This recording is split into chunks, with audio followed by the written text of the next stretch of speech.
So the best way to begin is for you to tell me a little bit about why you're here. If happiness is out there, I just really want it. This is an interesting project. What drew you to it, and like, what did you really love about the script? I read the script and I just loved it. It's the Howards, which I play one of the Howards, and Rob Corddry plays my husband Howard, of the Howards, and we are in love and we have a great relationship. But my character starts to feel a little bit unsettled about something she's experiencing in the house, so she decides they need couples therapy, and they go and this therapist quite quickly tries to ruin their lives.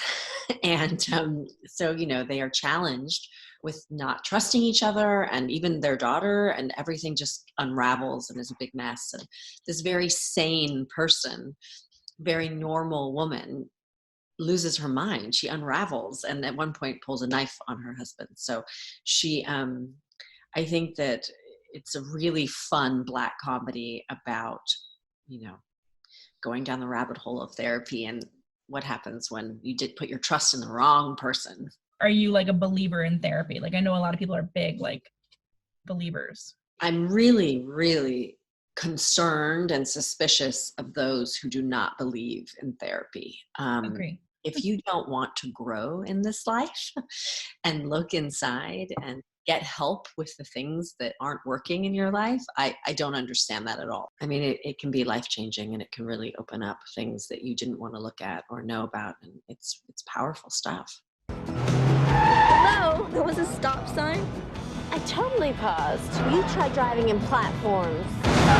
Oh, should I write them a note? If someone recognizes you, like if you're at the farmer's market and they're like, hey, is that, what do they say? Like, are they usually like, do they quote lines to you? Do they just say, Alicia Silverstone? Sometimes what it is like a wave after you. Like you'll hear the whispers as you pass. It's, oh my God, oh my God, that kind of stuff. My ex-husband, he would always say when we would walk, like he would notice how people react. If I walked ahead, he could see all the reactions of how people responded. It's like a wave after you leave.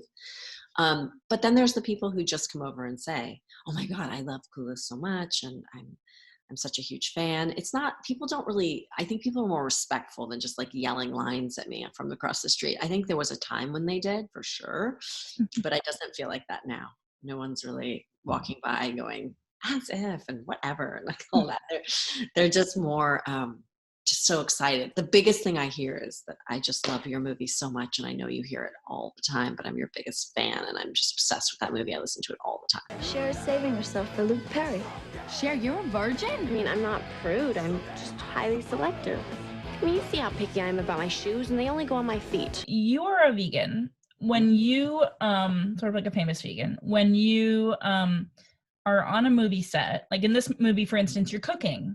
Are there things you ask for, like, oh, I want all my character's clothing to be cruelty-free, like I prefer to use cruelty-free makeup in the trailer? I'm very mindful of the products that they use in makeup and hair, but I love how they get really excited, the artists, about the stuff that they learn, the how great this mascara is or that concealer is, and they get turned on. When I was doing Diary of a Wimpy Kid, the hair the hairstylist, she fell in love with this Giovanni gel that I showed her. That was great.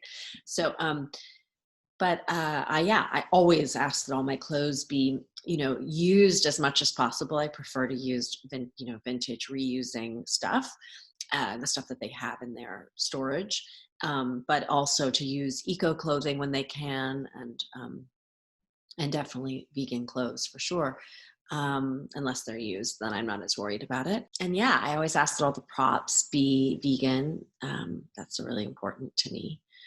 And it's also better for production. It's cheaper for them for the prop department to do all the background food to make it all vegan. It's better for the earth.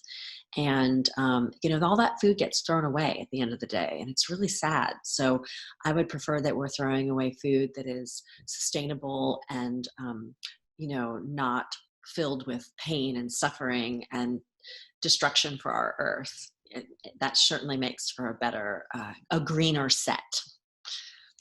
Yeah, I also try to green the set as much as I can. Often they won't hire a green steward, but when I can, I get them to hire a green steward who watches over everything. But even if I can't, then I just sort of try to discuss. When we were doing American Woman, luckily the line producer was really into this. So I would share information with her about what we could do, and she would say, this is what we are doing, and yes, we can improve on that. And she was just really great. So, always trying to make it as green as possible. You may need to even the score. Judy Small thinks that I should have an affair. What if nothing